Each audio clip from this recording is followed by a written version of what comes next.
Think.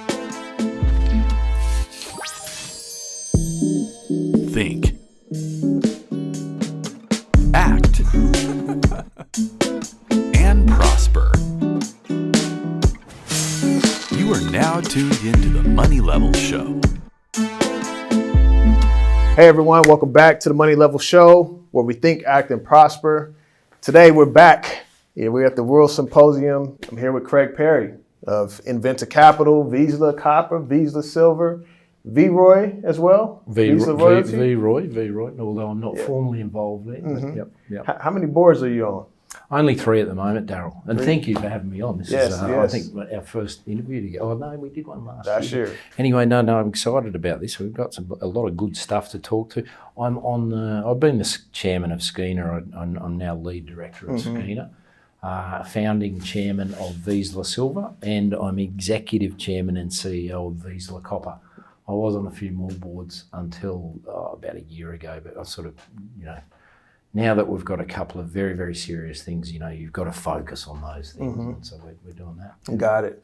Yeah, I felt like a bozo. Earlier I was talking with Michael Connor, and I interviewed you last year, but I didn't know your background. Yep. So this year you're on the Living Legends panel. Oh yeah. So being on the Living Legends panel, for those that have not been to the World Symposium, these are folks that have built billion-dollar businesses from the ground up. So I was interviewing this man last year, and I didn't even know that, right? So, it's good to see, man, you've been in the trenches, man. You've succeeded. You've done a lot of things. And so what are some of those principles that kind of, helped you achieve that success? What are some of the principles you... Yeah, and thanks for that intro. Sometimes it doesn't feel like success. It's been a tough industry to be in for the last 10 years. But I've been very, very fortunate. I'm an exploration geologist by trade. I cut my teeth at Rio Tinto from 99 to about 2007. I then went out on my own with Owen Hegarty and Tony Manini. We started the Tigers Realm Group, and we had a number of successes there. One of those, the cubs that came out of that was the most successful of them all, was NexGen Energy, so I was a founder there. And Visela Silver, of course, is the main game for us now, but I've got Vizsla Copper, which is a fantastic company as well. What are the lessons I've learned? I'm an exploration geologist. I love exploration, and so you can walk around this conference. So I've got to say, Rick Rule's conference, just absolutely fabulous here. This is the most bullish conference I've been to in 10 years. And I think it's a lead into what will become, I still think, the biggest mining boom we'll ever see. And we can get into the details there. But there's some very, very simple sort of principles when it comes to assessing projects and opportunities and investing in them. And there's a thing that I sort of talk about that I learned off a fellow at Rio Tinto called David Klingner, called size of the prize, cost of the test, and chance of success. And what that means is, and you can use that in all elements of your life, whether it's mining projects, business opportunities, or dating, indeed. But so size of the prize. If you're gonna go and raise money from shareholders or use your own money to explore, you want to be exploring for types of deposits that justify that exploration spend. So once upon a time, you could go and explore for a gold deposit that might be 500,000 ounces of gold and sell that for, X millions of dollars and do pretty well. These days, it's got to be bigger.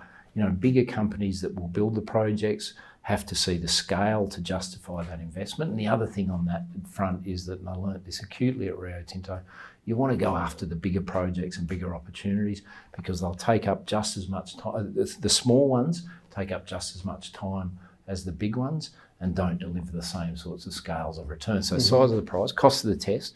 When it comes to exploring, exploration, the business is a capital intensive and cyclical business. You want to get the best bang for your buck. So how does that translate?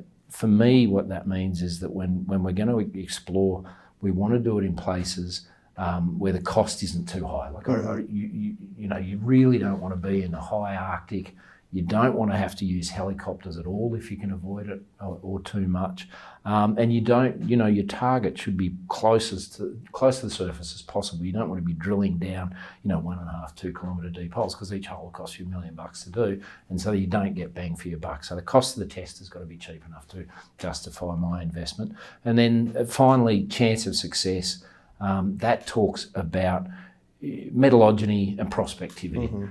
So as an example, of the 14 billion ounce silver districts around the world, I think 11 or 12 of those are in Mexico, and most of those in the Sierra Madre. So what do? Well, you go to Mexico to look for silver deposits. The Athabasca Basin, where we've had some success, NexGen, as I say, co-founder there, we discovered the Arrow deposit. NexGen is now a $5 billion company. I started ISO Energy in 2016. We found another deposit called the Hurricane deposit. I think that's now a $500 million company as well. So that was a good win for us. But what we did there is go to the Athabasca Basin.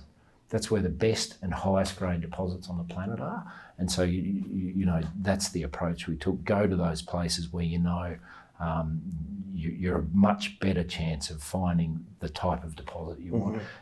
Copper deposits as well, that's a good example, I suppose.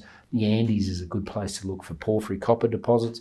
And of course, that mountain terrain that has led to the production or development of these copper deposits extends all the way up from southern Chile all the way to Alaska. So we've focused our copper business on British Columbia because it's relatively underexplored. It's easy access, cheap place to operate. The size of the prize is right. So it's, that, and you can assess a lot of business opportunities, but particularly exploration opportunities by applying those principles. And what's some of so obviously your stuff, right? He just broke down the formula for us, y'all. But what were some of the mindset things? So I know you probably went through, you put blood, sweat, and tears in some of these businesses. And dollars. Dollars, and there's times where, you may have a breakthrough. There's times where you may feel like I'm almost done with this, Yep. And so what were some of those mindset things that kind of helped you push through to, lead to that success of those businesses? Yeah, so again, look, it is a business that's about persistence. You can drill a heck of a lot of holes and not have any luck. And, I've been very, very fortunate that I've been involved in or led teams to the discovery of, I think, 6 world-class deposits now. The latest, greatest, and I think my favourite discovery of all time is this Kapala Panuco project that we've got at Visela Silver. That as an example, Mike Connett, the CEO there, and my business partner and one of my best mates, he's a fabulous guy. He and I have kicked the tyres on probably over 500 projects at a desktop level, and the team and I have probably visited over 200 projects over the last 5 years. You've got to kiss a lot of frogs. And, whether that's in the sense that you've got to drill test a lot of targets or visit a lot of projects, you've got to be willing to get on a plane and then persist and don't give up. And that's been important in everything that we've done. And as an example, I lived in Antofagasta in Chile, which is where I learned about porphyry copper exploration. And that was 22 years ago I lived there. So I've been exploring for porphyry copper deposits for just over 20 years now, and haven't found one. I've found a lot of porphyry mineralisation that didn't come with any copper. So I've been persisting at that for 20 years. And I think, we're drilling a project in central British Columbia now on our Poplar property called the Thera Target. And I think we're on the verge of making a discovery there. It's looking really, really interesting. So that's sort of 22 years of persistence and failure. Finally, I think and hope it'll deliver for me. Yeah, definitely. So you mentioned the biggest mining boom in history. Yep. So unpack that for us. So, the last one was interesting because, of course, the last boom that ran from 2000 to really 2011, 12 was an extended boom. It didn't really get going until about 2005. And that was driven, and that was across the whole suite of metals. And I think that was driven by a large but localised factor, and that was the urbanisation of a big chunk of the Chinese population. That was enough to do things like drive the copper price from 70 cents a pound all the way to $4.60 a pound. So you saw a massive move in metal prices. Iron ore prices went from $20 a tonne all the way to $200 a tonne. And that was driven by that dynamic in China. This time around, it's a global demand dynamic that we're looking at. Of course, it's the electrification of the planet, development of EV technology and large-scale take-up of EVs. Of course, that's faltering a little bit now, but I think it's on an inexorable path towards continued growth. I bought, I'm a rev head myself, and I bought an EV Tesla recently, and that's something I never thought I'd do because you can't hear them. I like the sound of a V8 engine. That's going to keep coming. The data centre demand's an interesting one, and the electrification. I heard a story yesterday that the US government is now talking about replicating the grid. And so there's going to be a lot more copper wire needed. So you've got this global demand for copper and other metals emerging, but that's offset, and that's the demand side, and we have some visibility as miners and explorers, but limited understanding of the demand side. But what we do know very well is the supply side, and what I can tell you is that we haven't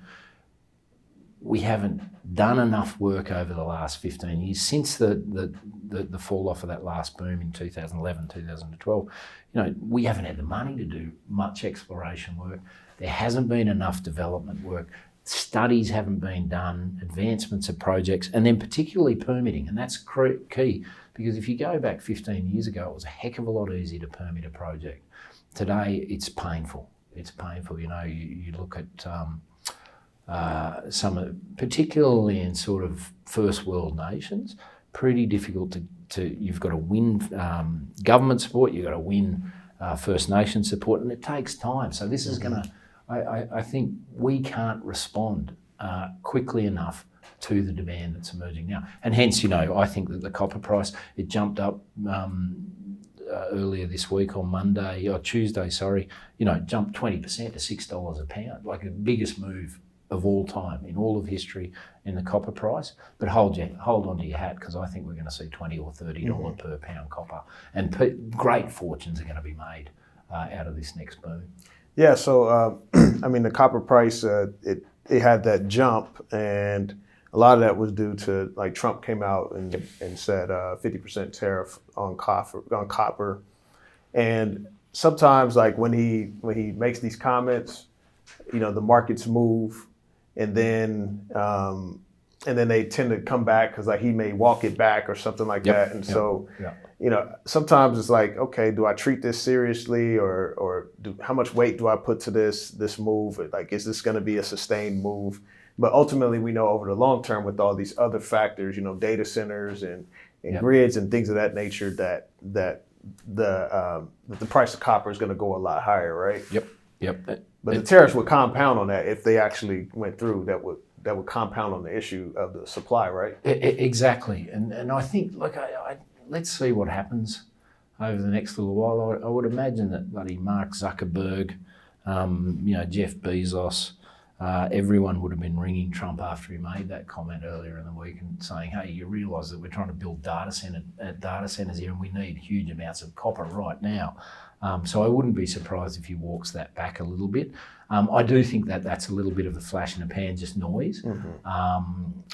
The most important thing is that when you threw that hand grenade into the situation, the London Metal Exchange, which is the main trading house for copper, their stockpiles are at historic all-time lows. And so you threw that hand grenade into that situation, and the copper price went up 20%. I got off a plane to come here, and I was astonished with what I saw. But so I don't, clouds your thinking a little bit, some of that stuff, but what doesn't change is that demand increase against that seriously challenged supply side. Yeah, for sure. And, I also think about, like, how that impacts what countries may respond in terms of, like, okay, even if he walks it back, we don't have enough copper. We need to Yep. we need to make sure, this threat can come down later on. Like, who knows, right? And so, and then it also puts copper at the forefront of many of these conversations when I don't know if it was talked about like that, but now you got the president throwing that commodity out there. I mean, that brings a lot of attention to it, right? It does. Yeah, I reckon that's a good point, because I never really thought, he's talked a lot about aluminium and steel and tariffs there and iron ore, but not, I was kind of shocked to hear that and to hear him come out about copper and to single that out. Yeah, it's an unusual sort of situation. Let's see what happens on that front. It all bodes so well for the copper price. But I wouldn't be surprised, when he addresses this, I think in a month or two, I think he was saying that he addresses it more holistically, including silver, potentially gold, which is now a critical element here in the US, perhaps uranium. So watch this space. I'd be long all of those metals, particularly silver. Silver to me looks like it's set to break out to $50 to $100 an ounce. It's it's risen steadily, and I like that. Nice steady rise to $37. Just tipped over $37 today. Don't be surprised, if we come back at the end of summer and the silver price is $50. Yeah. Partly exacerbated by whatever Trump does. Yeah.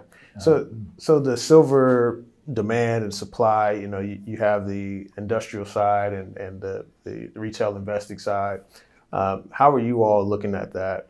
Especially, I talked with Mike earlier about like, okay, what is how much does the industrial side impact, the price of silver or whatnot? So I think, and I've only sort of in the last 5 years since we started Vizsla Silver, learned more about the silver market, and I think it's an interesting one. Firstly, you've got the investors in the silver market, some of the sort of most interesting. They're super bullish guys. They're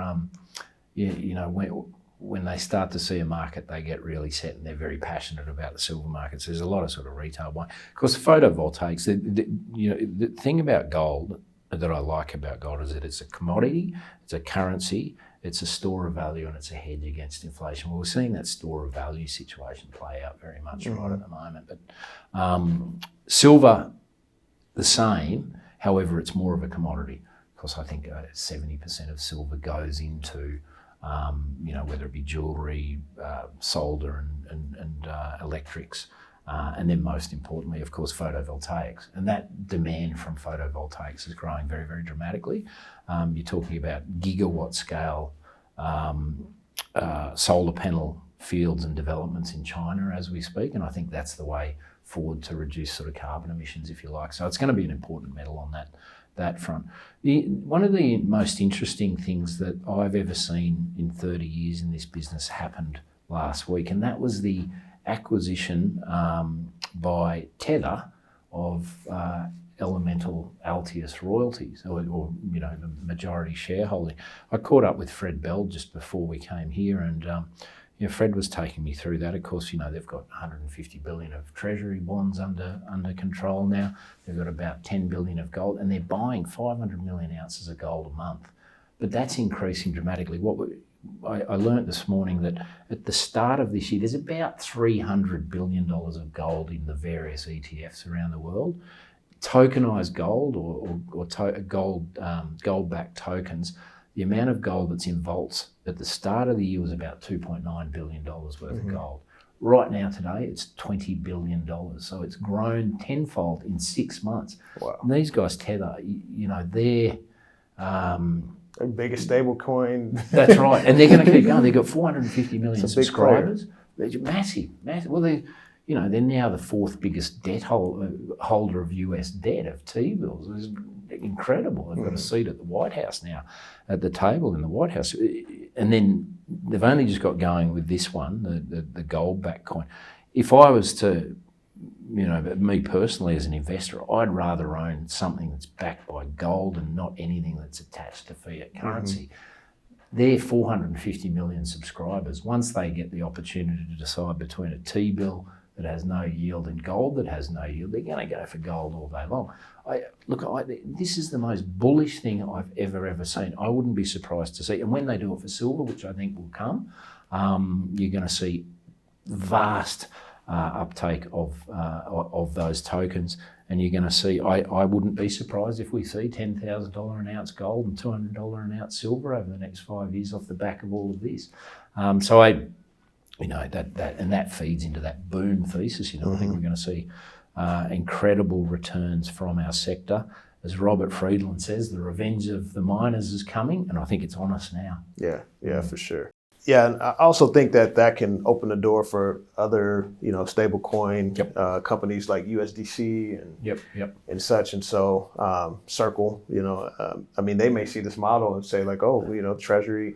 Well, yeah, see, I'm only just getting up to speed on this. You're clearly across it better than I am, but I think it's it's a wave that's coming. It's not going to change, and I would love to, because inflation and fiat currency is a massive issue. If you can have your wealth locked in gold, any of your savings, I'd do that all day long. Yeah, for sure.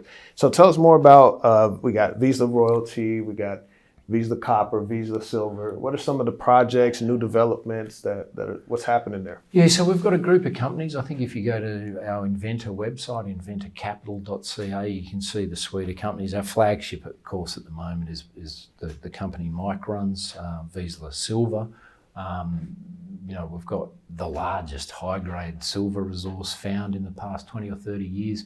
I think we'll be building one of the biggest silver mines. Where we are now, we're about 200 metres underground on the project. We're working on the feasibility study. We're financed. We raised $100 million US last week, so we've now got $220 million US in the bank, which is enough to build the project. That will be the fourth biggest silver mine in the world, but it's got vast amounts of exploration upside. We've explored 10% of the Panuco project. We've got two other major projects there. I think we have the opportunity over the next 5 to 10 years to build the world's biggest silver producer, perhaps the next Agnico Eagle. That's our stretch target.